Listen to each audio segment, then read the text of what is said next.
Hi, I'm Mike Richter, and today we're going to be talking about wealth principles of winners. Now, to give credit where credit's due, a lot of these come directly or indirectly from this book, Secrets of the Millionaire Mind by T Harv Eker. Fantastic read, just got done reading it again a couple days ago, so I figured I'd share with you guys. But I did go ahead and put my own spin on quite a few concepts. Before we get started, I want to let you know that for the purposes of this video, there's going to be a lot of comparisons between the rich and the poor, right? And I want to make sure that it's clear that I'm talking about broad generalizations. I'm not talking about specific people that are in specific circumstances. I'm talking about, in general, those who are rich do these things and those who are poor tend to do these kinds of things. That way there's no confusion and we understand what we're talking about. Now, just as an overview for this video, we're going to be going over 1, rich people play to win, whereas poor people play not to lose in terms of money. 2nd, we'll talk about rich people commit to being rich, whereas poor and middle class people wish they were rich, or they think they want to be rich, whereas they aren't committed to doing the things that need to happen to make it happen. 3rd, we're going to talk about rich people tend to think big, whereas poor and middle class people tend to think small in terms of financial dealings and things like that. And finally, our 4th topic for today is rich people focus on opportunities, whereas poor people and middle class people tend to look in terms of obstacles, right? There's a general idea of there's optimism and a general sense that rich people are taking calculated risks, whereas poor and middle class people tend to eliminate risk as much as possible, but then that eliminates a lot of the opportunities that are available out there. So first we're going to talk about rich people play to win. Now, the game of money is won when you play the game on offense. Think about a football game, right? If your team does not score any touchdowns, doesn't score any field goals, it's very difficult to put points on the board. You have to depend on safeties, or you end up intercepting something and bringing it back for a touchdown. It's very difficult to win a football game through your defense alone. Whereas if you've got a very strong offense, you can have a fairly mediocre defense and you put up large numbers at the end of the game. Now, something to think about is your financial mindset primarily set on survival? Or are you just trying to make ends meet? Are you trying to get just enough to pay the bills, and maybe even so you're paying them a little bit late? Are you in the mindset of comfort where you just want to make enough to pay the bills and to be able to get a couple of nice things, maybe go out to eat once or twice a month? Is that what you're setting your mind on? Or are you setting your mind on abundance, where you have so much that you really do not need to worry about anything, and no single thing is going to cause you problems in terms of your financial state? Here's the trick, is if your goal is to be comfortable, chances are you're never going to be rich, because you're not going to be doing the things that you need to do to acquire the extra money to go on offense. Whereas if you really strive to be rich and you go and you do the things that you need to do to go on offense in terms of your financial status, chances are if you don't make that, you're at least going to be very comfortable. So that's something to think about, is if you shoot for the stars and you make it to the moon, that's pretty awesome. That's a lot better than most people are doing. And so a few things that I do to play the game on offense is I find multiple streams of income. And that's the thing, is every chance I get, I try to build a new stream of income, whether it's through affiliate marketing, whether it's through some side hustle, whether it's through buying and selling things on eBay, whether it's investing in dividend stocks.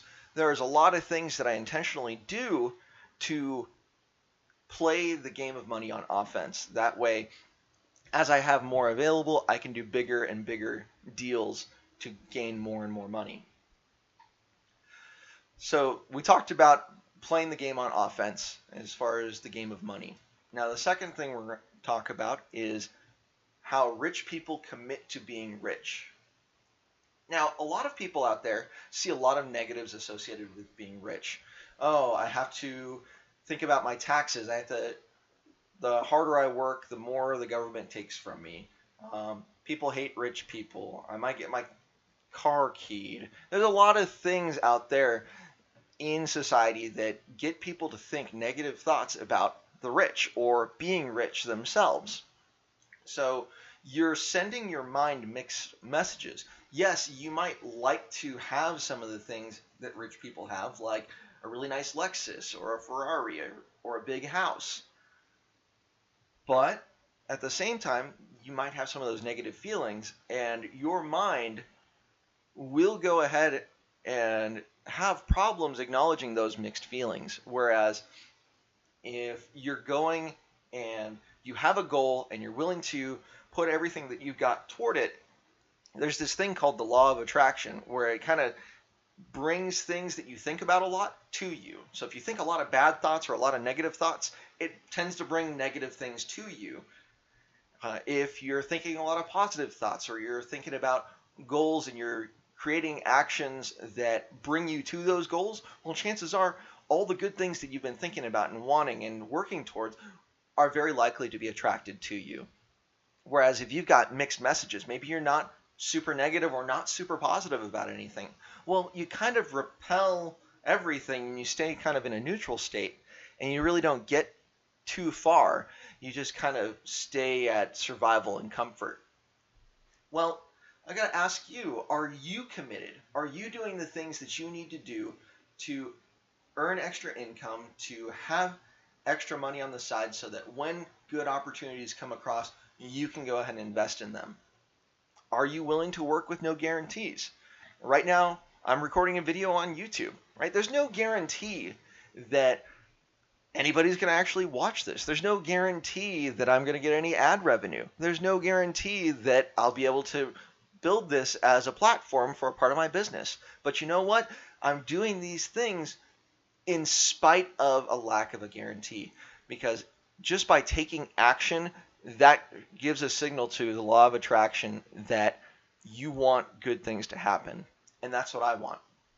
And another thing you might want to consider or ask yourself is, if you do want to be wealthy, why do you want to be wealthy? Well, personally, I want to be wealthy because I like helping people. And I figure that I'm in a better position to help people if I have financial backing instead of trying to wish other people would do things that I want done, right? That's a fundamental belief that I've got, is if I want something to happen, it's up to me to make it happen. And I'm able to influence a lot more things if I have more wealth. And that's just a fact of life. Let's see, moving on to the next step, we've got rich people think big. Now, in life and in your work, you're compensated based on the value you bring to the marketplace. Now, a lot of people get this confused. They think they're paid by the hour, which may be true. You may be compensated based on your time, but the reason why you're paid that much is not so much your time, but the value that you're putting in that time for your employer. Whereas people on commissions, like salespeople, like realtors, like insurance people, like a lot of mortgage brokers, they are paid based on performance. And the amount of people they can serve, or the degree to which they can serve people, shows in how much they're compensated. So in terms of value and how you can gain income, well, there's a whole economic thing to that. You have to think about supply, demand, quality of work, and quantity. Now, that last piece, quantity, is really the biggest piece of this puzzle, is how many people can you serve? If you've got a $1 product that helps people just a little bit in their life and you can convince 1 million people to buy that product, well, guess what? You've made $1 million because you've helped 1 million people just by a little bit. Or maybe you've got a course out there that's worth $1,000. All you need is to serve 1,000 people, and bam, now you've got $1 million. So sometimes in life we need to go ahead and set aside the notion of an hourly wage or a salary. Don't get me wrong, that's a good thing if that's what you're depending on right now. But you can also look beyond that to something bigger, so that maybe one day you won't need to depend on an hourly wage or a salary, because you'll have other things that are paying you based on performance, or your money's going to work for you. Another thing to consider is life isn't about you, right? I mean, yes, you have a part to play in your life, but life is also about other people. And the reason why I like to help other people and to serve other people is I know that if I've got something that's of value to someone else, it's worthwhile for me to help them so they can create the kind of change that I would like to see in the world. So I figure the more people I help get on the right track for their life, attain financial freedom, find good things in their life, the more likely they're to transfer those things to their children, and our world ends up a better place for it. And that's what I'm all about.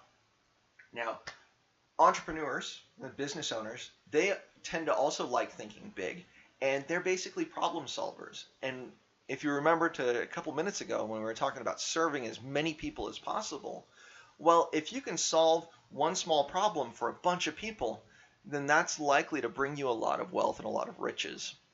Now, talking about thinking big in my own life, for the last 4 years I've been buying houses, which has been really good to my family.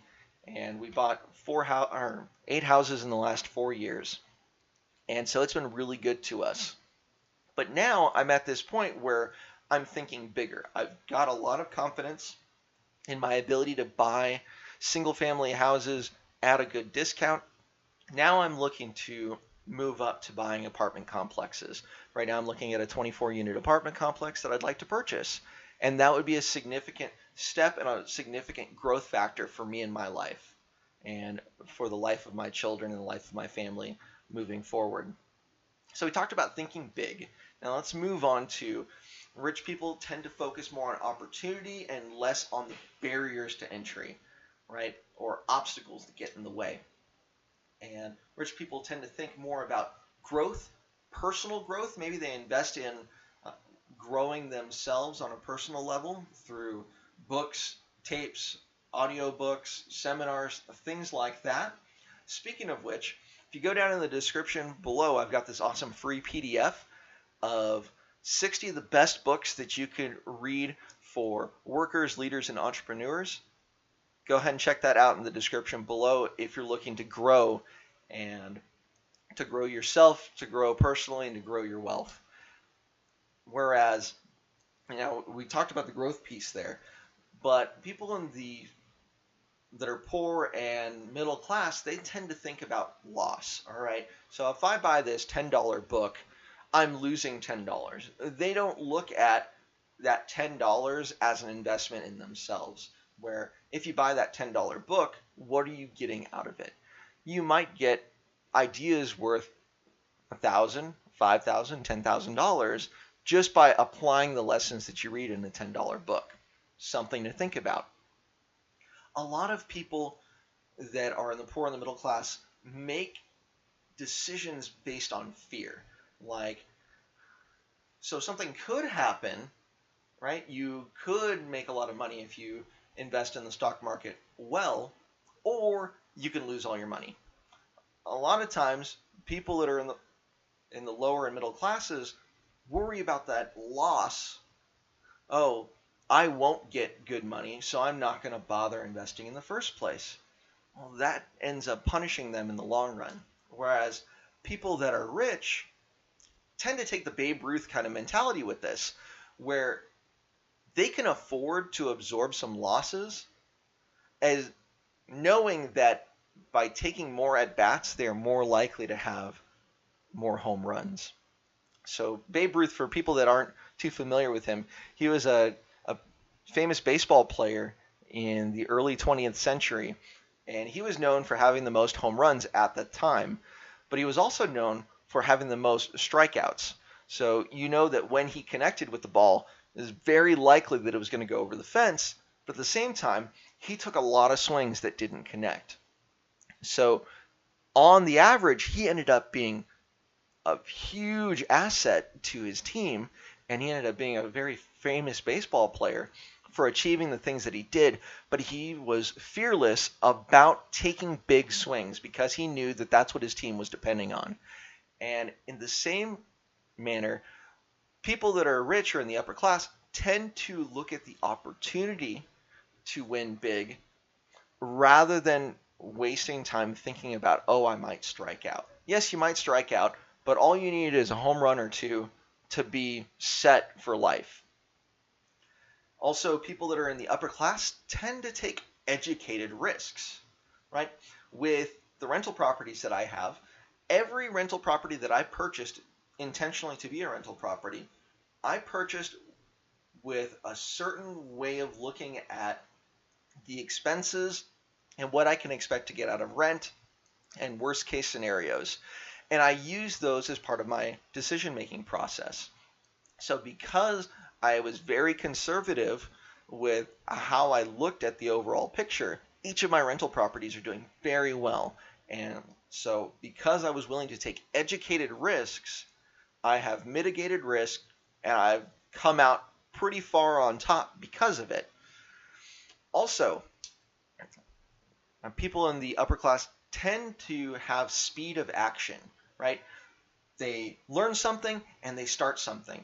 They learn about a book or learn about a business, they see if it makes sense, and they start the business. Whereas people that are in the middle class or below tend to look at something, they learn, they say, oh, that's a great idea, that might work out for me, and let me go ahead and plan, let me go ahead and process this, maybe it'll work out 5-10 years down the road, maybe they still haven't done it, right? So speed of action is a huge deal for people that are looking to grow wealth and people that are in the upper class.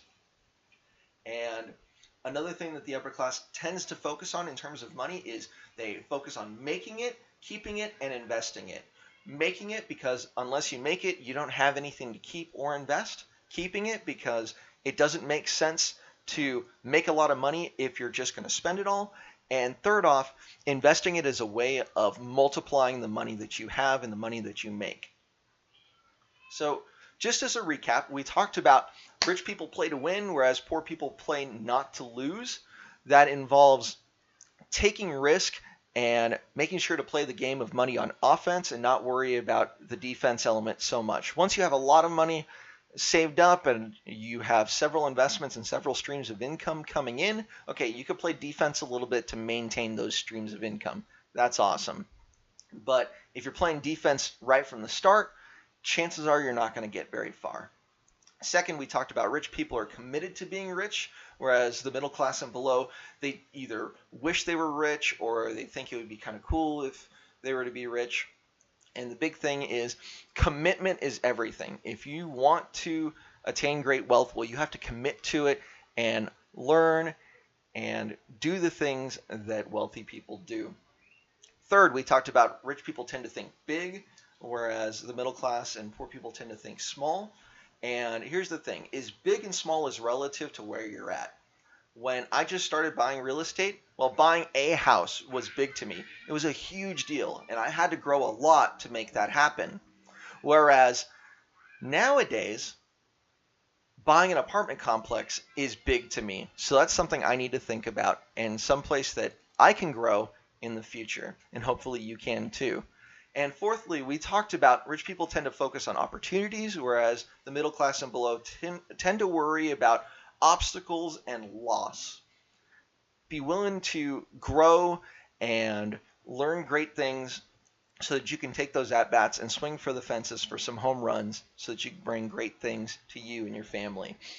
Now, I went ahead and mentioned this book, Secrets of the Millionaire Mind by T Harv Eker, but I just want to make sure that I let you know that I'm going to be linking a copy of the book or where you can get the book in the description below. I've also got that free PDF of the 60 best books that you can read if you're a worker, a leader, or an entrepreneur so that you can have that personal growth. And Finally, if you found any value in this video, please go ahead and give it a thumbs up. If you'd like to hear more from this channel, this is going to be a multi-part series. I think I'm going to have about 4 parts from different concepts in the Secrets of the Millionaire Mind, so be sure to listen in for that. If you'd like to hear more from my channel, go ahead and hit the subscribe button. And if you'd like to be notified when new content comes out, go ahead and hit that little bell right next to the subscribe button. That way you can be notified as soon as content comes out. And finally, if you think this could be valuable to any of your friends, by all means, go ahead and share it and make sure that as many people as possible can hear the message, and hopefully you guys get a great deal of value out of that. And one thing to keep in mind is wherever you're at in life, it only takes one action to change the rest of your life. Be committed to take that action, and I hope you have a fantastic day.